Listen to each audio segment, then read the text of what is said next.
Maja John Madden. I have fussed with my physical environment here for shooting this video so much to get myself warm and my hands stable so that my Android camera doesn't shake the way it irritatingly does as much. And I've got that stupid ceiling fan. It's not a perfect. We ain't in the studio, folks. So you'll have to live with that. I'll have to live with that. I want to do a story. It's going to turn out to be a longish story. We'll see. About Robert Earl Kean's song lyric. It all comes down to this: you're either living fast or dying slow. And I want to talk about how I'm living fast, even now that I'm stable and planted. Yeah. And how one important friend of mine lived fast to his very end at 85. Another friend, I dumped him.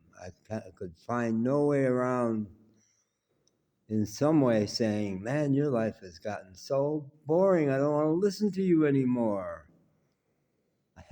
Basically, I couldn't come up with an honest way to end our 25-year friendship without saying that, some variation of that. And I did, had to, gave him the chance to take a look, which he chose not to.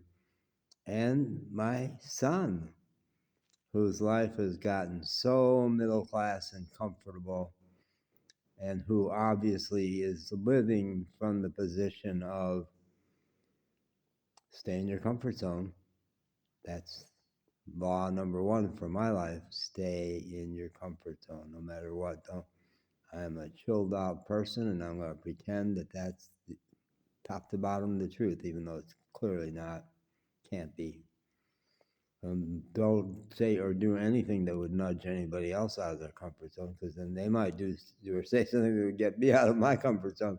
Yeah, pathetic, honestly.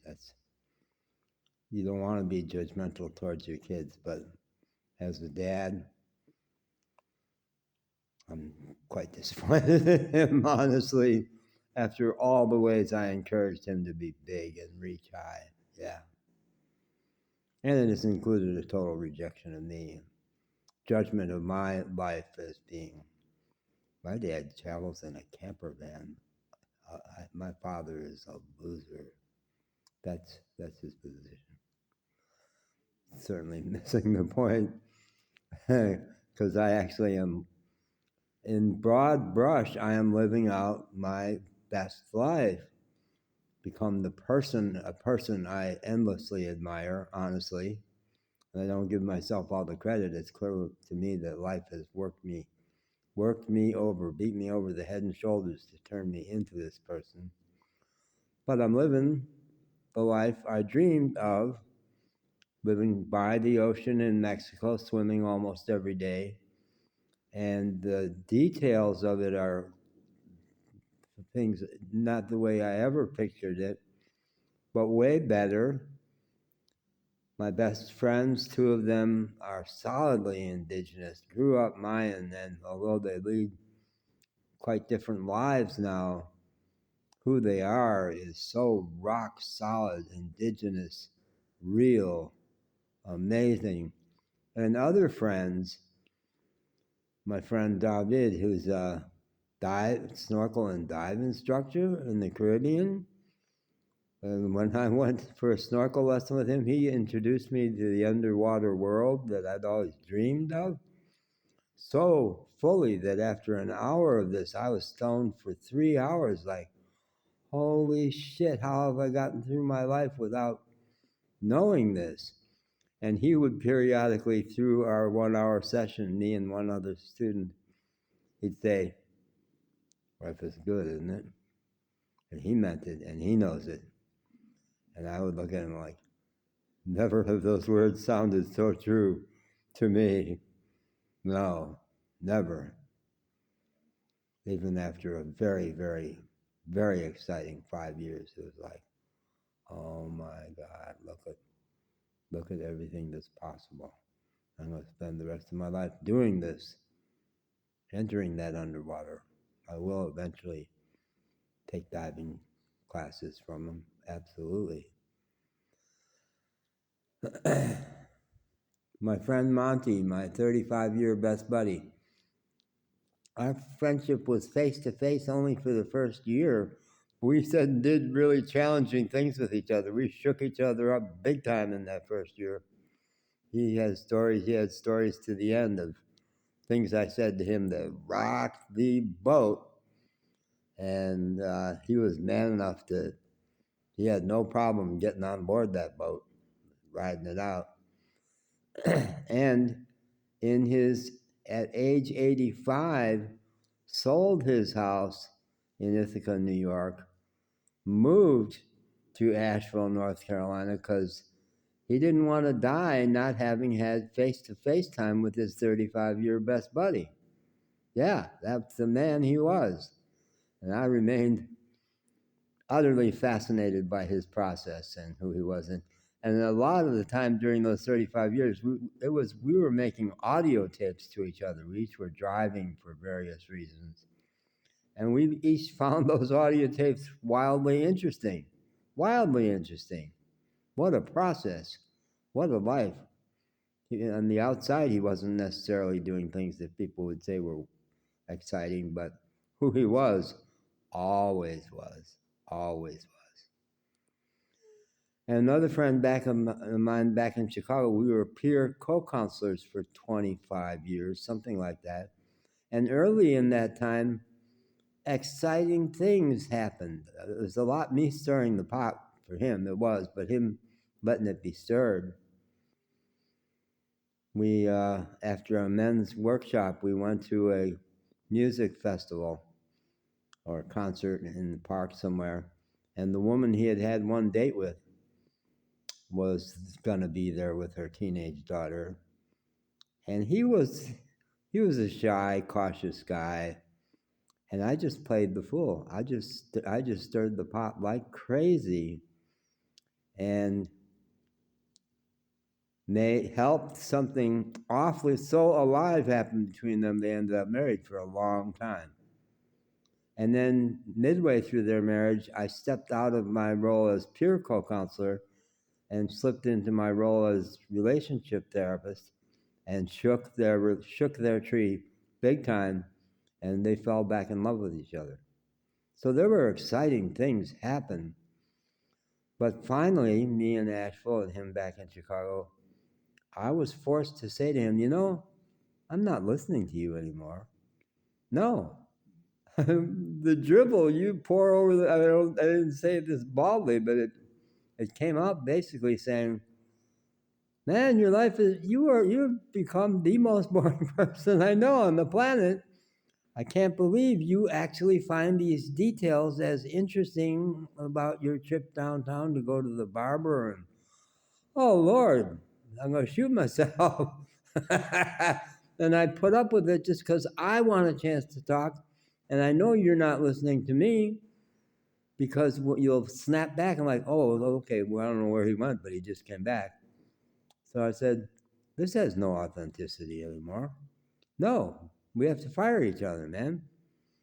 Well, so he didn't take that. Our relationship did not survive that. But his Christmas message this last year said, let's say Susie, his wife. Susie and I are aging in place in the western suburbs of Chicago. And I thought, no, man, you're dying slow. You are not just aging in place. You are dying slow. And meanwhile, back at the ranch, when I left the ranch a long time ago, to the extent that a long-term friend of mine finally said, I know I've not done a good job in the last year of responding to your reaching out for contact, and I know you just wanted contact, and you're traveling and you wanted to talk. The reason I haven't responded is because, let's put it more baldly than what he literally said was, I've grown uncomfortable with your irresponsible, that was the trigger word, irresponsible cowboy lifestyle. Cowboy lifestyle, I knew it was every bit of that. I knew it was every bit of that. But I didn't agree that it was irresponsible. fired his ass. I gotta find the video I sent to him because in the course of 5 minutes, I told him "fuck you" about 8 different ways. I can't remember, but I also said the horse you rode in on. I think I did. That was fun. Yeah, and he didn't take that well. But sometimes you gotta. So Brene Brown says life is Robert Earl Kean, living faster, dying slow. Brene Brown says open heart and solid boundaries, and those were a couple of relationships that needed a solid boundary. Like, I ain't playing this game no more. No. And what precipitated all the ugliness at the end of my relationship, I like to hold out hope that it wasn't the end. I'm still in my heart relating to him and still reaching out to him periodically, my son. But I had to say to him, you know, I keep extending myself towards you, calling you, visiting you, in hopes that somehow our relationship will come back around. But what I have to face is you've treated me like shit for the last 15 years. It's not okay. And I've had it. And when friends say, well, does he ever call you? No, of course he never calls me. But if I don't keep initiating, the relationship will end. So I finally took that chance and said, I left you a message Friday night, ball's in your court. I didn't hear from him for a year, I guess. And I called him. And that's where we had the long distance conversation where he says, well, okay, I'll tell you the truth. You know why I've treated you like shit for 15 years? Because I hate you.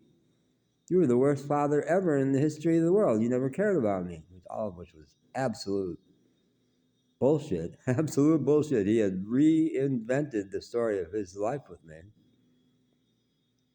Yeah. Maybe a dear friend said to me, someday his heart will break. His children will leave, something will happen, and he'll wake up and remember how much he loves you. I am not genuinely hopeful of that anymore. It'd be great. I would be open to it.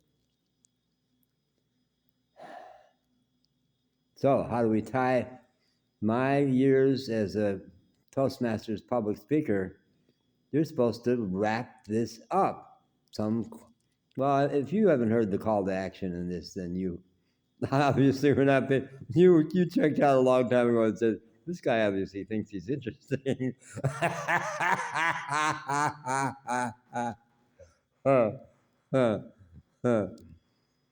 Buenos dias. Have a good day, folks. Bye-bye.